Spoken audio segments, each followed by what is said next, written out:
सभा की कार्यवाही प्रारंभ की जाती है। माननीय सदस्यगण, मैं सदन को यह औपचारिक सूचना देना चाहता हूं कि संवैधानिक प्रावधान के तहत विधानसभा के सामान्य निर्वाचन उपरांत प्रथम सत्र के आरंभ में विधानसभा और विधान परिषद वाले राज्य में एक साथ समवेत दोनों सदनों में माननीय राज्यपाल का अभिभाषण होता है। इसी प्रावधान के तहत बिहार विधानमंडल दल के दोनों सदस्यों के समवेत उपस्थिति में अब से कुछ देर बाद यानी 11:30 बजे विस्तारित भवन में सेंट्रल हॉल में माननीय राज्यपाल महोदय का भाषण होगा। संसदीय व्यवस्था में राज्यपाल का भाषण अत्यंत महत्वपूर्ण होता है, क्योंकि इसके माध्यम से सरकार अपनी नीतिगत दिशा, आगामी वर्ष के कार्यक्रम तथा लोक कल्याण के प्राथमिक उद्देश्यों को विधानमंडल के समक्ष प्रस्तुत करती है। मैं सदन के सभी माननीय सदस्यों से अनुरोध करता हूं कि निर्धारित समय से पूर्व सेंट्रल हॉल में उपस्थित होकर इस गर्मामयी परंपरा को सफल एवं शालीन ढंग से संपन्न करने में सहयोग दें। यह भी अपेक्षित है कि इस भाषण के दौरान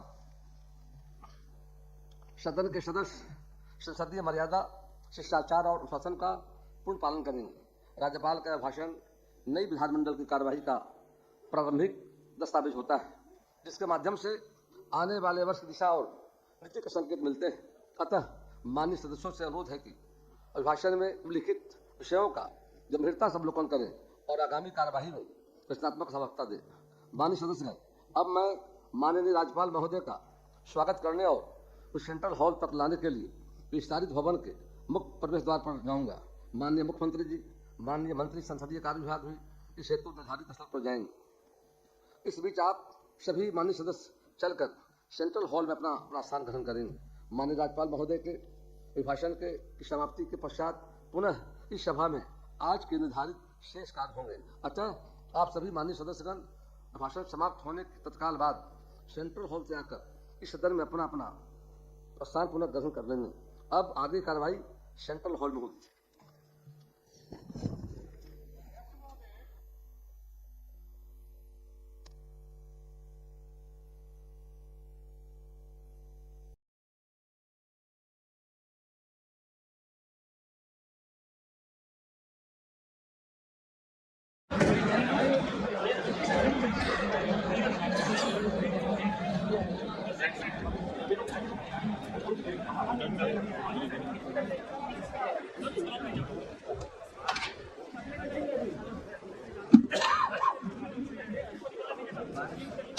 जब छोड़ेंगे तब जाइएगा, जब छोड़ेंगे तो है।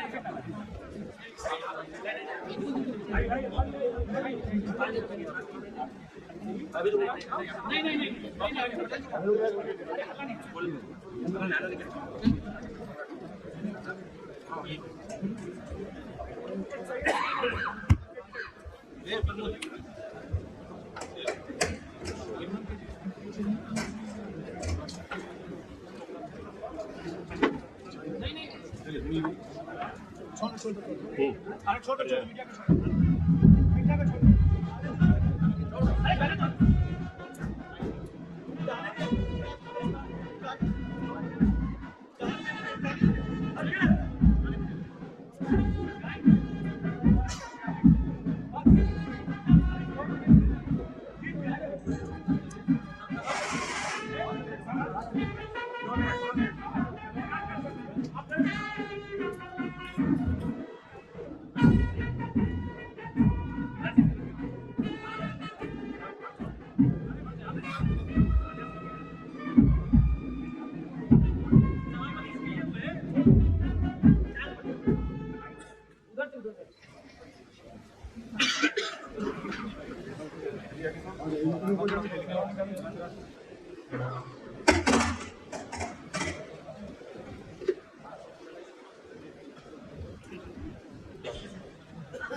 को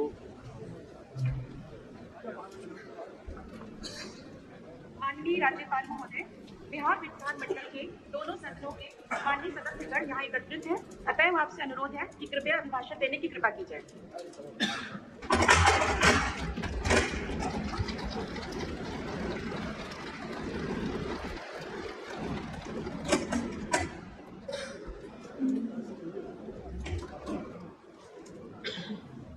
बिहार बिहार विधानमंडल के सभी सम्मानित सदस्यगण, मैं बिहार विधानमंडल के दोनों सदनों के संयुक्त अधिवेशन में आप सभी का स्वागत करता हूं तथा हार्दिक शुभकामनाएं देता हूं। मैं राज्य की खुशहाली एवं बहुआयामी विकास की कामना करता हूं। साथ ही मैं विधानसभा के सभी नवनिर्वाचित सदस्यों को बधाई देता हूं। मुझे विश्वास है कि नवगठित बिहार विधानसभा का कार्यकाल बिहार को विकसित बनाने एवं जन जन तक खुशहाली लाने में अपनी रचनात्मक भूमिका निभाएगा। अभी हमारे यहाँ शांतिपूर्ण, स्वतंत्र तथा निष्पक्ष चुनाव हुए हैं। राज्य की जनता ने विकास के एजेंडे को स्वीकार करते हुए सरकार को व्यापक समर्थन दिया है।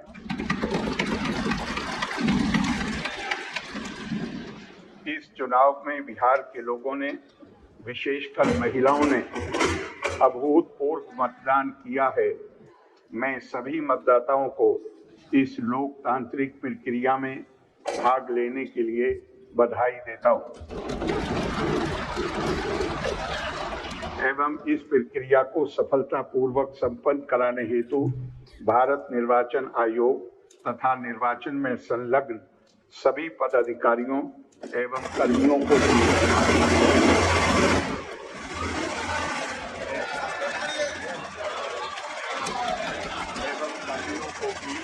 धन्यवाद देता हूं।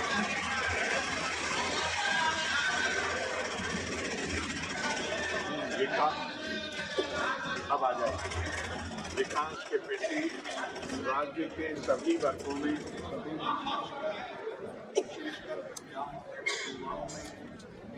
जागरूकता दिखाई दे रही है।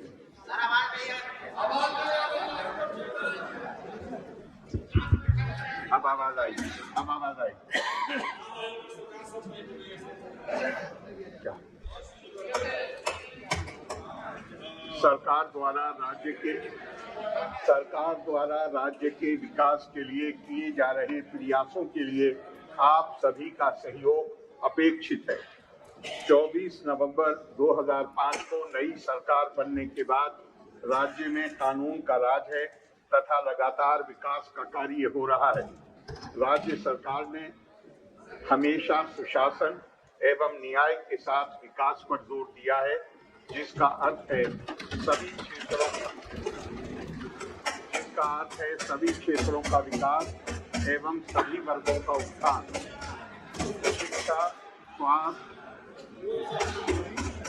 शिक्षा, स्वास्थ्य, बिजली, सड़क, पेयजल आदि क्षेत्रों में विशेष ध्यान दिया गया है।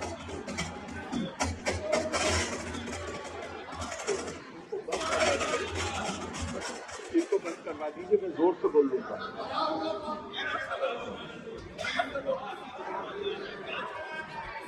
मैं थोड़ा जोर से बोलता हूँ।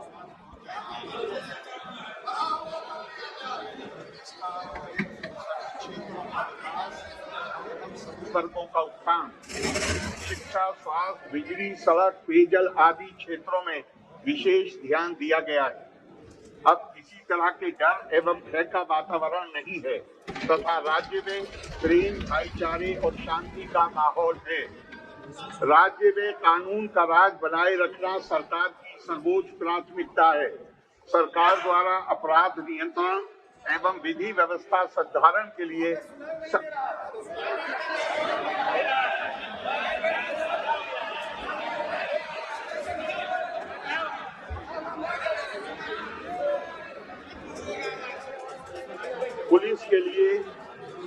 पुलिस के लिए वाहन एवं अन्य आवश्यक संसाधन उपलब्ध कराए जा रहे हैं।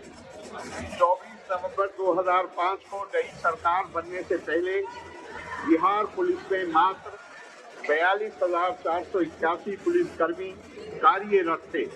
वर्ष 2006 से कानून व्यवस्था को और बेहतर करने के लिए पुलिस बल की संख्या में लगातार बढ़ोतरी की गई। अब राज्य में पुलिस बल की संख्या बढ़कर 1,26,000 हो गई है।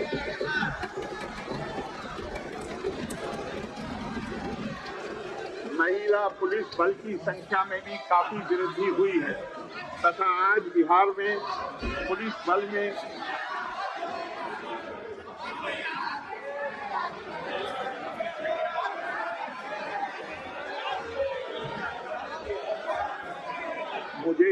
मुझे अपना संवैधानिक दायित्व पूरा करने दीजिए। अगर मैं आपको आश्वस्त करता हूं कि अगर शोर न मचाया जाए तो मैं जोर से बोल के आप तक आवाज पहुंचा दूंगा। महिला पुलिस बल की संख्या में भी काफी वृद्धि हुई है तथा आज बिहार में पुलिस बल में महिलाओं की भागीदारी पूरे देश में सबसे अधिक है। वर्ष 2023 में पुलिस बल की संख्या को बढ़ाकर 2,29,000 तय किया गया, जिस पर तेजी से नियुक्ति की जा रही है। विधि व्यवस्था को सुदृढ़ करने के लिए राज्य में बड़ी संख्या में नए थानों की स्थापना की गई है।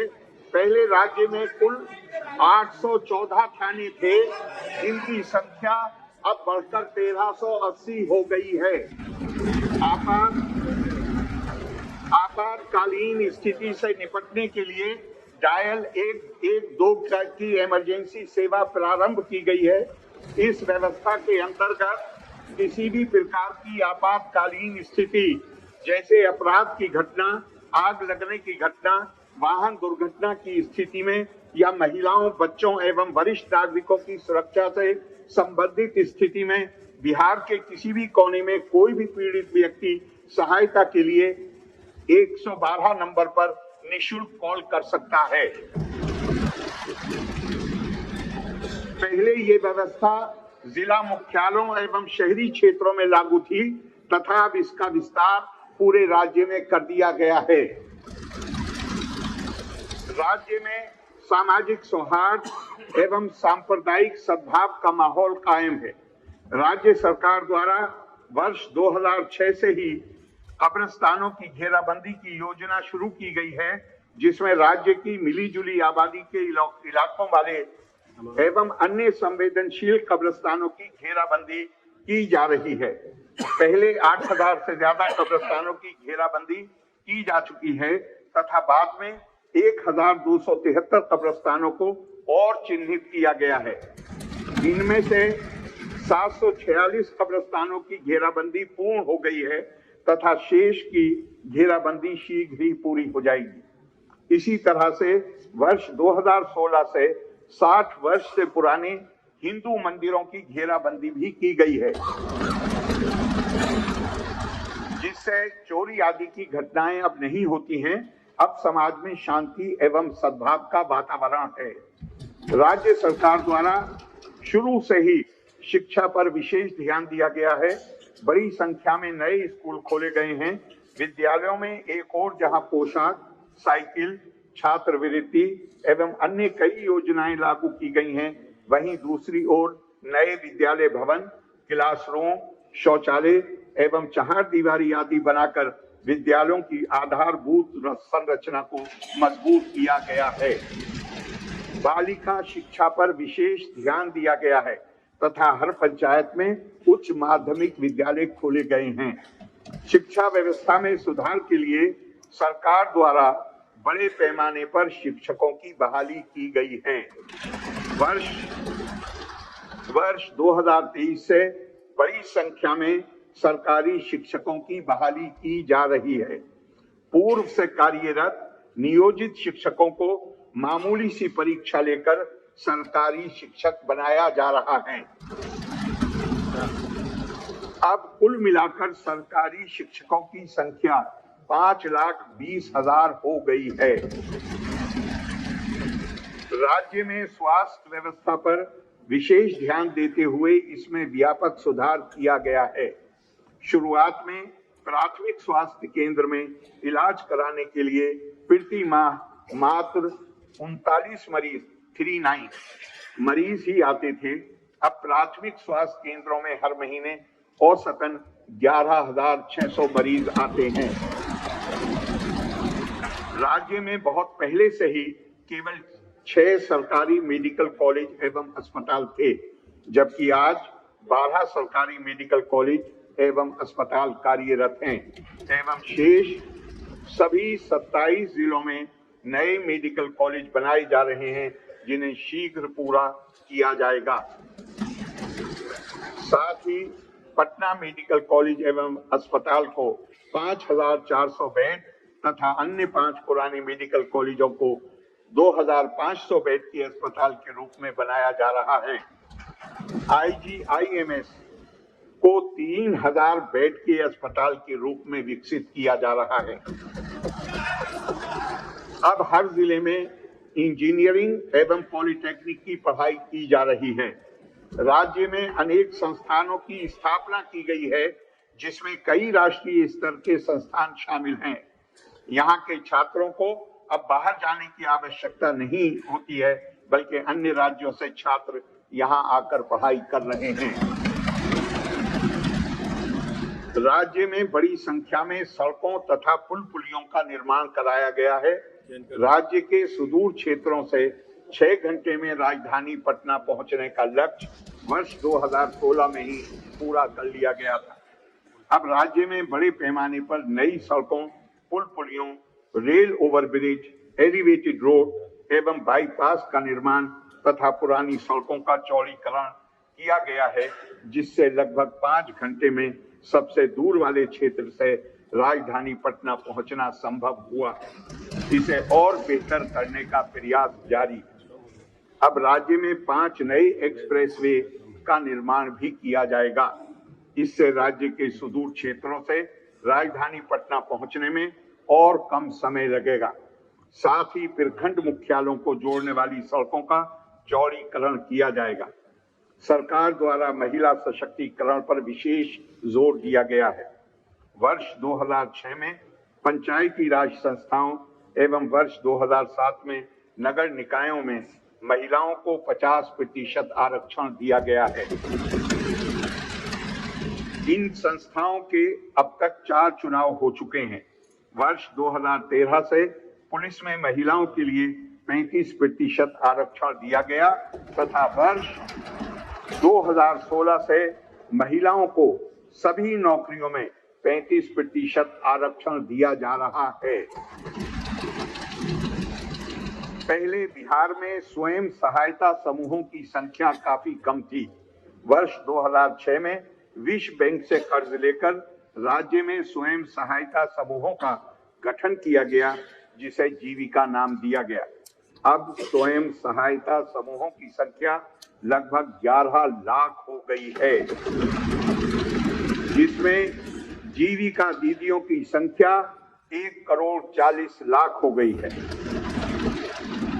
वर्ष 2024 से शहरी क्षेत्रों में भी स्वयं सहायता समूहों का गठन हो रहा है, जिनकी संख्या 41,000 से भी अधिक हो गई है तथा इनमें 4,34,000 से भी अधिक जीविका दीदियां हैं। ये काम तेजी से जारी है। वर्तमान में महिलाओं के लिए एक नई योजना मुख्यमंत्री महिला रोजगार योजना चल रही है, जिसके तहत हर घर की एक महिला को रोजगार के लिए 10,000 रुपये की दर से राशि दी जा रही है। अब तक 1,56,00,000 महिलाओं को ये राशि दी जा चुकी है। शीघ्र ही शेष महिलाओं को राशि दे दी जाएगी। इन महिलाओं को स्वयं सहायता समूहों के माध्यम से प्रशिक्षण भी दिया जाएगा। जिन महिलाओं का रोजगार अच्छा चलेगा, उन्हें 2 लाख रुपये तक की अतिरिक्त सहायता भी दी जाएगी। सरकार ने शुरू से ही सभी वर्गों के लिए काम किया है, चाहे हिंदू हो, मुस्लिम हो, अपर कास्ट हो, पिछड़ा हो, अति पिछड़ा हो, दलित हो, महादलित हो, सभी के लिए काम किया गया है। वंचित वर्गों के लोगों के विकास पर विशेष ध्यान दिया गया है तथा इन्हें मुख्यधारा में जोड़ने के लिए विशेष योजनाएं चलाई जा रही हैं। अनुसूचित जाति, अनुसूचित जनजाति, पिछड़ा वर्ग तथा अति पिछड़ा वर्ग के छात्र छात्राओं के लिए छात्रवृत्ति दी जा रही है तथा बड़ी संख्या में आवासीय विद्यालयों एवं छात्रावासों का निर्माण कराया गया है।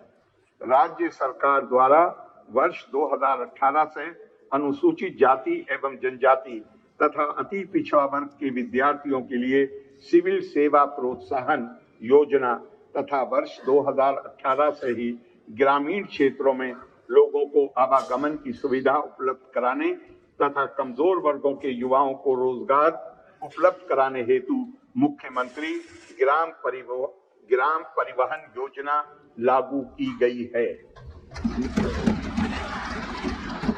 नवंबर 2023 से इसका विस्तार करते हुए प्रखंडों एवं सुदूर पंचायतों को जिला मुख्यालय से जोड़ने हेतु मुख्यमंत्री प्रखंड परिवहन योजना भी लागू की गई है। इसी तरह राज्य सरकार द्वारा शुरू से ही अल्पसंख्यकों के कल्याण के लिए काफी काम किया गया है। अल्पसंख्यक समुदाय के छात्र छात्राओं के लिए विद्यालय एवं छात्रावास, प्रतियोगिता परीक्षाओं की तैयारी के लिए मुफ्त कोचिंग तथा छात्रवृत्ति जैसी योजनाएं संचालित हैं। तलाकशुदा मुस्लिम महिलाओं के लिए वर्ष 2006-7 से ही आर्थिक सहायता दी जा रही है। वर्ष 2018 से सहायता राशि को 10,000 रुपये से बढ़ाकर 25,000 रुपये कर दिया गया है। मुस्लिम समुदाय के मदरसों को सरकारी मान्यता दी गई है एवं उनके शिक्षकों को अन्य सरकारी शिक्षकों के बराबर वेतन दिया जा रहा है। पटना में अंजुमन इस्लामिया भवन का भव्य एवं आकर्षक रूप से पुनर्निर्माण कराया गया है। सभी वृद्धजनों, दिव्यांगजनों एवं विधवा महिलाओं को मिलने वाली पेंशन की राशि को 400 रुपये से बढ़ाकर 1100 रुपये कर दिया गया है। इससे 1,14,00,000 से अधिक लोगों को फायदा पहुंच रहा है। वर्ष 2008 से ही राज्य में कृषि रोड मैप बनाकर कृषि विकास कार्यक्रम चलाए गए, जिससे फसलों, फलों एवं सब्जियों के उत्पादन और उत्पादकता में वृद्धि हुई। राज्य में धान, गेहूं एवं मक्का की उत्पादकता पहले के मुकाबले लगभग दुगनी हो गई है। साथ ही दूध, अंडा, मांस एवं मछली के उत्पादन में काफी वृद्धि हुई है। मछली का उत्पादन 2.5 गुने से भी अधिक हो गया है, जिससे मछली के उत्पादन में बिहार आत्मनिर्भर हो गया है। वर्तमान में चौथे कृषि रोड मैप का क्रियान्वयन शुरू हो चुका है, जिसमें कृषि क्षेत्र के विकास हेतु लगभग 1,62,268 करोड़ रुपए की योजनाओं को स्वीकृति दी गई है। साथ ही किसानों की सुविधा के लिए राज्य के 21 बाजार प्रांगणों के आधुनिकीकरण एवं विकास के लिए कुल 1,289 करोड़ रुपए की लागत से योजनाओं को कार्यान्वित किया जा रहा है।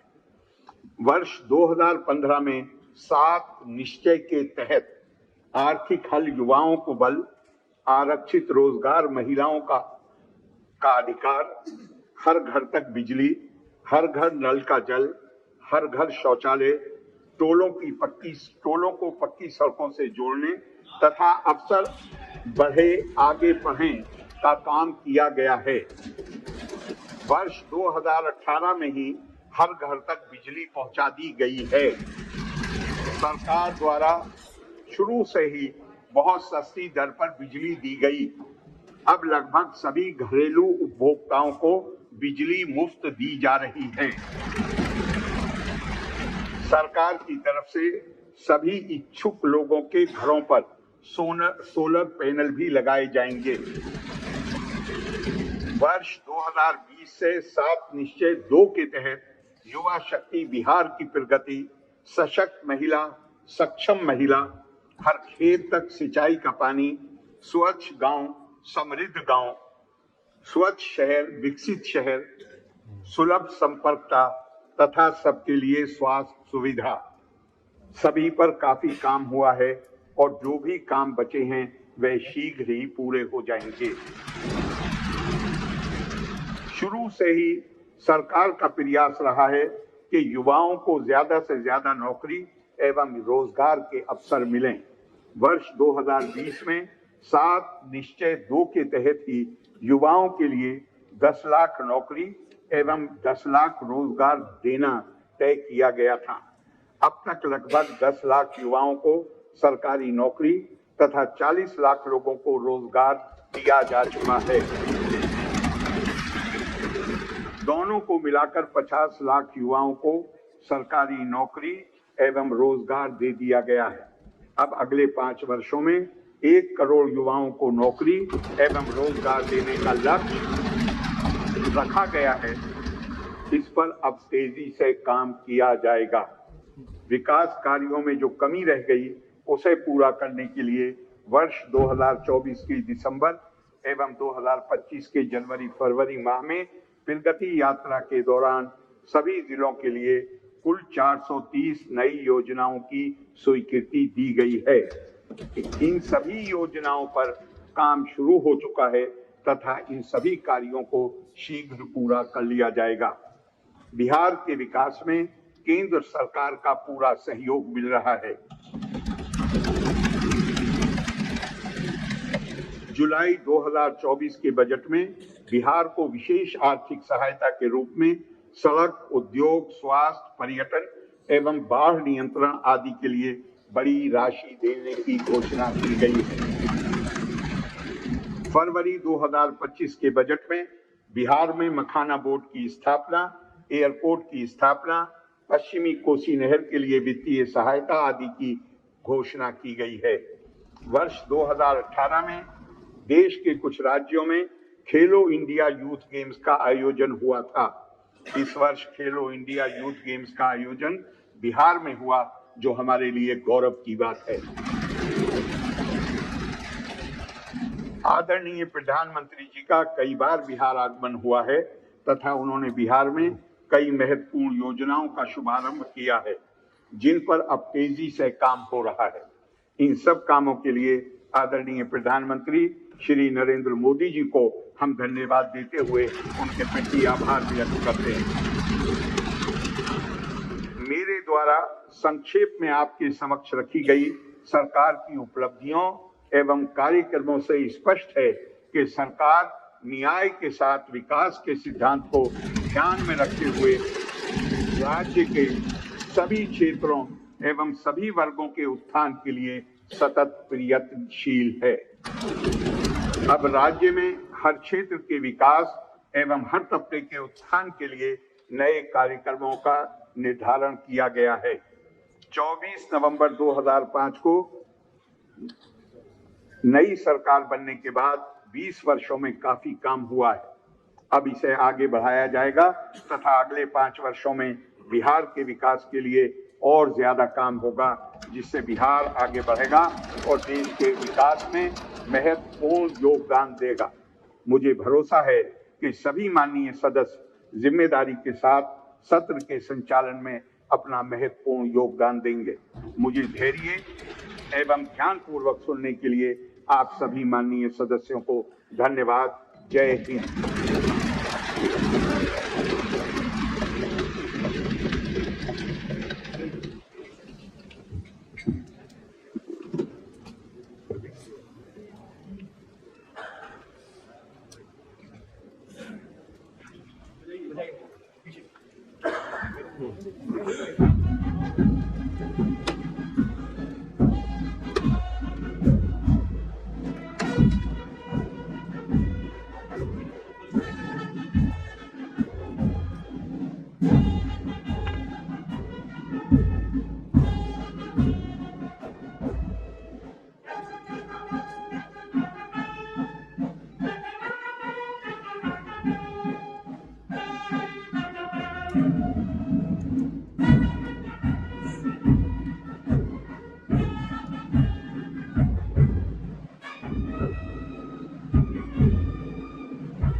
माननीय राज्यपाल महोदय का अभिभाषण समाप्त हुआ।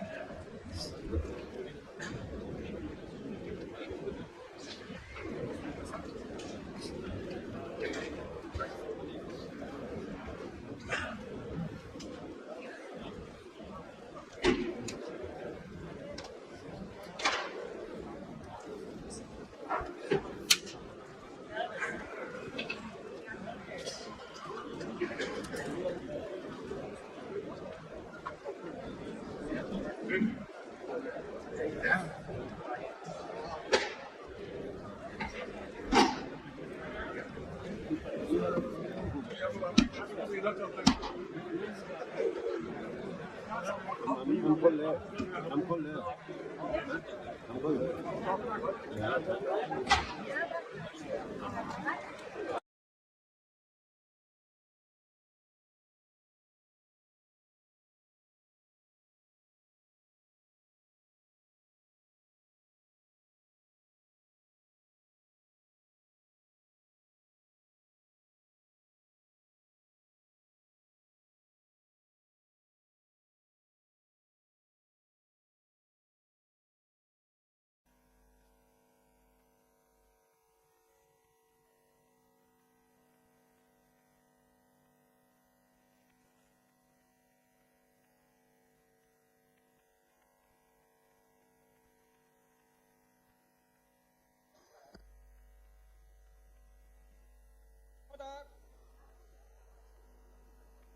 सभा की कार्यवाही प्रारंभ की जाती है।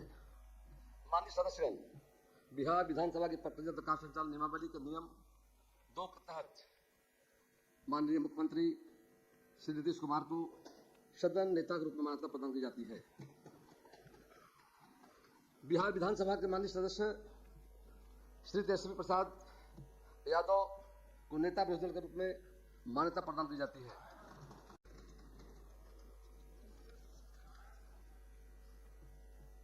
माननीय सदस्यगण, बिहार विधानसभा की प्रक्रिया तथा कार्य संचालन नियमावली के नियम 12(1) के अधीन मैं निम्न सदस्यों को अष्टादश बिहार विधानसभा के प्रथम सत्र के लिए अध्यादेश सम्मानित करता हूं। श्री राम नारायण मंडल सभी से, श्री रत्नेश सदा सभी से, श्री भाई वरिंदर सभी से, मोहम्मद कमल होदा सभी से, श्रीमती ज्योति देवी सभी से। माननीय सदस्यगण, बिहार विधानसभा की प्रक्रिया तथा कार्य संचालन नियमावली के नियम 219(1) के अधीन में अष्टादश बिहार विधानसभा के प्रथम सत्र के लिए कार्य मंत्रणा समिति का गठन निम्न प्रकार करता हूं।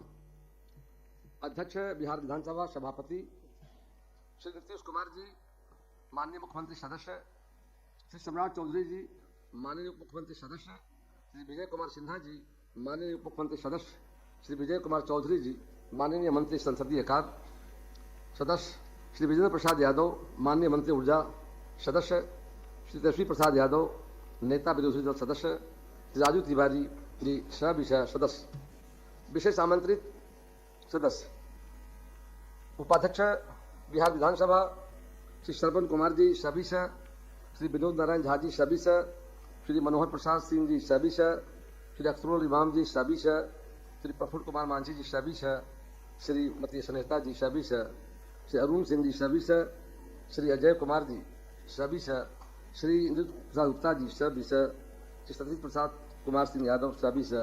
नियमानुसार अध्यक्ष समिति के सभापति तथा सभा सचिव इसके सचिव होंगे। प्रभारी मंत्री वित्त विभाग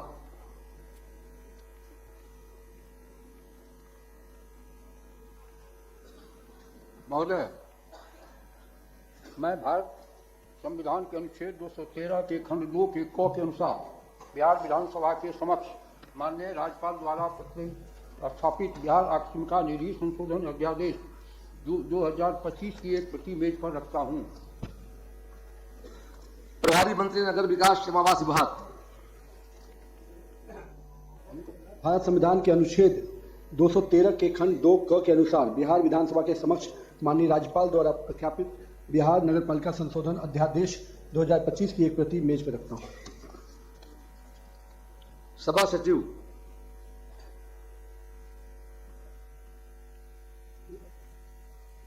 महोदय, सप्तदश बिहार विधानसभा के पंचदश सत्र में उद्भूत तथा बिहार विधानमंडल के दोनों सदनों द्वारा यथापारित निम्न 11 विधेयकों का विवरण सदन पटल पर रखती हूं, जिस पर माननीय राज्यपाल द्वारा भारत के संविधान के अनुच्छेद 200 के तहत अनुमति प्रदान की गई है। क्रमांक 1, बिहार विनियोग संख्या 3 विधेयक 2025, अनुमति की तिथि 5/8/2025। क्रमांक 2, बिहार हिंदू धार्मिक न्यास संशोधन विधेयक 2025, अनुमति की तिथि 6/8/2025। क्रमांक 3, बिहार विशेष सर्वेक्षण एवं बंदोबस्त संशोधन विधेयक 2025, अनुमति की तिथि 6/8/2025। क्रमांक 4, बिहार कृषि भूमि गैर कृषि प्रयोजनों के लिए संपरिवर्तन संशोधन विधेयक 2025, अनुमति की तिथि 6/8/2025। क्रमांक 5, बिहार भूमिगत पाइपलाइन भूमि में उपयोगकर्ता के अधिकार का अर्जन संशोधन विधेयक 2025, अनुमति की तिथि 6/8/2025। क्रमांक 6, बिहार माल और सेवा कर संशोधन विधेयक 2025, अनुमति की तिथि 7/8/2025। क्रमांक 7, बिहार प्लेटफॉर्म आधारित गिग कामगार निबंधन सामाजिक सुरक्षा एवं कल्याण विधेयक 2025, अनुमति की तिथि 7/8/2025।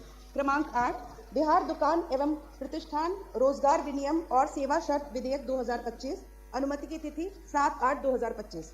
क्रमांक 9, बिहार नगर पालिका संशोधन विधेयक 2025, अनुमति की तिथि 9/8/2025। क्रमांक 10, बिहार पशु प्रजनन विनियमन विधेयक 2025, अनुमति की तिथि 9/8/2025।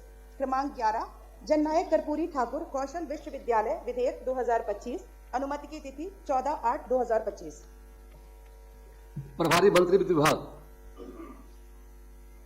महोदय, संविधान के अनुच्छेद 205 के अनुसरण में बिहार विनियोग संख्या 2 अधिनियम 2025 एवं बिहार विनियोग संख्या 3 अधिनियम 2025 द्वारा स्वीकृत राशि के अलावा वर्ष 25-26 में जो खर्च होने की संभावना है उसके संबंध में मैं द्वितीय अनुपूरक व्यय विवरणी उपस्थापित करता हूं। बिहार अग्निशमन सेवा संशोधन नियमावली 2025 की हिंदी एवं अंग्रेजी की प्रति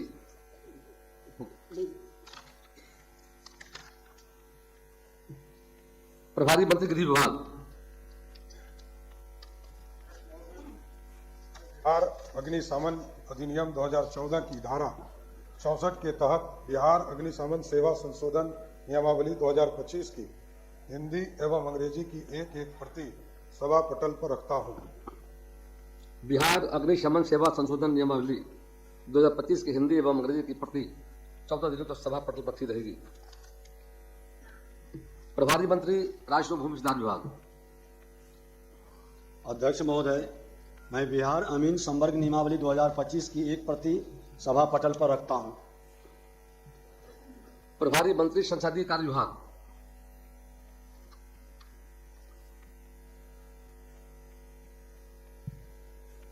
अध्यक्ष महोदय, मैं बिहार विधानमंडल सदस्यों का वेतन भत्ता एवं पेंशन अधिनियम 2006 की धारा 8(3) के तहत बिहार विधानमंडल सदस्यों का वेतन भत्ता और पेंशन संशोधन नियमावली 2025 की हिंदी एवं अंग्रेजी की एक प्रति सभा पटल पर रखता हूं।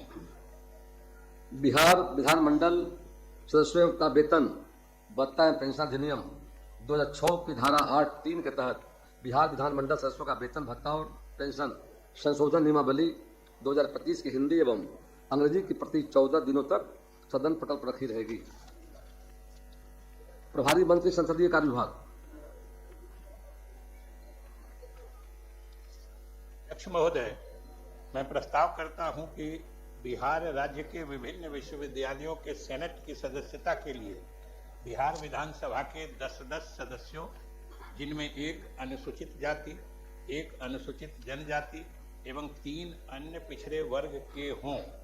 कृषि विश्वविद्यालयों के लिए 7-7 सदस्यों, बिहार राज्य होम्योपैथिक चिकित्सा बोर्ड के लिए 2 सदस्यों, राजकीय आयुर्वेदिक एवं यूनानी चिकित्सा परिषद के लिए 3 सदस्यों, बिहार भूमि आयोग के लिए 5 सदस्यों, बिहार राज्य मदरसा शिक्षा बोर्ड एवं बिहार राज्य संस्कृत शिक्षा बोर्ड के लिए 2-2 सदस्यों तथा निःशक्त व्यक्ति समान अवसर अधिकारों का संरक्षण एवं पूर्ण भागीदारी अधिनियम 1995 के तहत राज्य स्तरीय समन्वयक समिति के लिए 2 सदस्यों का जो निर्वाचन होना है, उन नियमों को शिथिल करते हुए यह सदन अध्यक्ष बिहार विधानसभा को उन सदस्यों को मनोनीत करने के लिए प्राधिकृत करे। प्रश्न यह है कि बिहार राज्य के विभिन्न विश्वविद्यालयों के सीनेट की सदस्यता के लिए बिहार विधानसभा के 10-10 सदस्यों, जिनमें एक अनुसूचित जाति, एक अनुसूचित जनजाति एवं 3 पिछड़े वर्ग के हों। कृषि विश्वविद्यालयों के लिए 7 सदस्यों, बिहार राज्य होम्योपैथिक चिकित्सा बोर्ड के 2 सदस्य, राजकीय आयुर्वेदिक एवं यूनानी चिकित्सा परिषद के लिए 3 सदस्यों, बिहार भूमि आयोग के लिए 5 सदस्यों, बिहार राज्य मदरसा शिक्षा बोर्ड एवं बिहार राज्य संस्कृत शिक्षा बोर्ड के लिए 2 सदस्यों तथा निःशक्त व्यक्ति समान अवसर अधिकारों का संरक्षण एवं पूर्ण भागीदारी अधिनियम 1995 के तहत राज्य स्तरीय समन्वयक समिति के लिए 2 सदस्यों का जो निर्वाचन होना है उसके नियमों को शिथिल करते हुए यह सदन अध्यक्ष बिहार विधानसभा को उन सदस्यों को मनोनीत करने के लिए प्राधिकृत करे जो प्रस्ताव के पक्ष में है वो हाँ कहें, जो इसके विपक्ष में है वो ना कहें। मैं समझता हूं कि पक्ष में बहुमत है, पक्ष में बहुमत है, हाँ पक्ष में बहुमत है, यह प्रस्ताव स्वीकृत हुआ। प्रभारी मंत्री उद्योग विभाग। अध्यक्ष महोदय, मैं the Bihar industrial area development authority financial service and technical regulations 2007, the IDA financial service and technical regulations 2007, Bihar उद्योग विस्तार पदाधिकारी संवर्ग नियमावली 2015, जिला उद्योग केंद्र आशु लिपिक संवर्ग नियमावली 2007, बिहार उद्योग क्षेत्रीय लिपिकीय संवर्ग नियमावली 2007, बिहार उद्योग सेवा संवर्ग संशोधन नियमावली 2013, बिहार रेशम तकनीकी अधीनस्थ संवर्ग नियमावली 2015, बिहार उद्योग हस्तकरघा एवं रेशम क्षेत्रीय लिपिक भर्ती एवं सेवा शर्त नियमावली 2015, बिहार हस्तकरघा तकनीकी अधीनस्थ संवर्ग नियमावली 2015 एवं बिहार औद्योगिक निवेश प्रोत्साहन नियमावली 2016 की एक प्रति सदन पटल पर रखता हूं। माननीय सदस्यगण, कतिपय जननायकों के निधन की सूचना मिली है जिनके बारे में शोक प्रकट करना हमारा कर्तव्य है। स्वर्गीय श्री चंद्र सिंह, बिहार विधानसभा के पूर्व सदस्य श्री चंद्र सिंह का निधन दिनांक 27 जुलाई 2025 को हो गया। निधन के समय उनकी आयु लगभग 83 वर्ष की थी। स्वर्गीय सिंह गया जिला के इमामगंज विधानसभा निर्वाचन क्षेत्र से वर्ष 1980 एवं 1985 में बिहार विधानसभा के सदस्य निर्वाचित हुए थे। वे मिलनसार एवं मृदुभाषी व्यक्ति थे। हम उनके निधन से दुखी हैं। ईश्वर दिवंगत आत्मा को शांति एवं शोक संतप्त परिवार को दुख सहन करने की शक्ति प्रदान करे। स्वर्गीय शिबू सोरेन, बिहार विधानसभा के पूर्व सदस्य श्री शिबू सोरेन का निधन दिनांक 4 अगस्त 2025 को हो गया। निधन के समय उनकी आयु लगभग 81 वर्ष की थी। स्वर्गीय सोरेन संयुक्त बिहार के जामा विधानसभा निर्वाचन क्षेत्र से वर्ष 1985 में बिहार विधानसभा के सदस्य निर्वाचित हुए थे। वे दुमका संसदीय निर्वाचन क्षेत्र से 8 बार लोकसभा के सदस्य निर्वाचित हुए थे एवं 3 बार राज्यसभा के सदस्य निर्वाचित हुए थे। वे केंद्रीय मंत्रिमंडल में मंत्री एवं झारखंड के मुख्यमंत्री के पद पर रहे थे। वे लोगों के बीच निशोम गुरु जी के नाम से प्रसिद्ध थे। हम उनके निधन से दुखी हैं। ईश्वर दिवंगत आत्मा को शांति एवं शोक संतप्त परिवार को दुख सहन करने की शक्ति प्रदान करे। स्वर्गीय सतपाल मलिक, बिहार के पूर्व राज्यपाल श्री सतपाल मलिक का निधन दिनांक 5 अगस्त 2025 को हो गया। निधन के समय उनकी आयु लगभग 79 वर्ष की थी। स्वर्गीय मलिक 4 अक्टूबर 2017 से 22 अगस्त 2018 तक बिहार के राज्यपाल पद पर रहे थे। वे लोकसभा एवं राज्यसभा के सदस्य भी रहे थे। वे मिलनसार व्यक्ति थे। हम उनके निधन से दुखी हैं। ईश्वर दिवंगत आत्मा को शांति एवं शोक संतप्त परिवार को दुख सहन शक्ति करने की शक्ति प्रदान करे।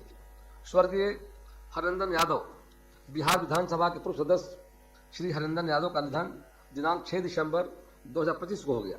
निधन के समय उनकी आयु लगभग 76 वर्ष की थी। स्वर्गीय यादव दरभंगा जिला के हायाघाट विधानसभा निर्वाचन क्षेत्र से वर्ष 1995 मार्च 2005 एवं नवंबर 2005 में बिहार विधानसभा के सदस्य निर्वाचित हुए थे। वे कर्मठ मिलनसार व्यक्ति थे। हम उनके निधन से दुखी हैं। ईश्वर दिवंगत आत्मा को शांति एवं शोक संतप्त परिवार को दुख सहन करने की शक्ति प्रदान करे।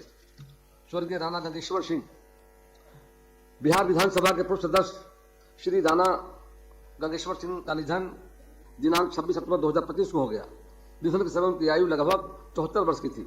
स्वर्गीय सिंह समस्तीपुर जिला के मोहिदुल नगर विधानसभा निर्वाचन क्षेत्र से वर्ष 2005-10 में बिहार विधानसभा के सदस्य निर्वाचित हुए थे और वे 2014 में बिहार विधान परिषद सदस्य भी मनोनीत हुए थे। वे लोकप्रिय व्यक्ति थे। हम उनके निधन से दुखी हैं। ईश्वर दिवंगत आत्मा की शांति एवं शोक संतप्त परिवार को दुख सहन करने की शक्ति प्रदान करें। अब हम लोग 1 मिनट मौन खड़े होकर सभी दिवंगत आत्माओं की शांति के लिए प्रार्थना करेंगे।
कृपया बैठ जाए।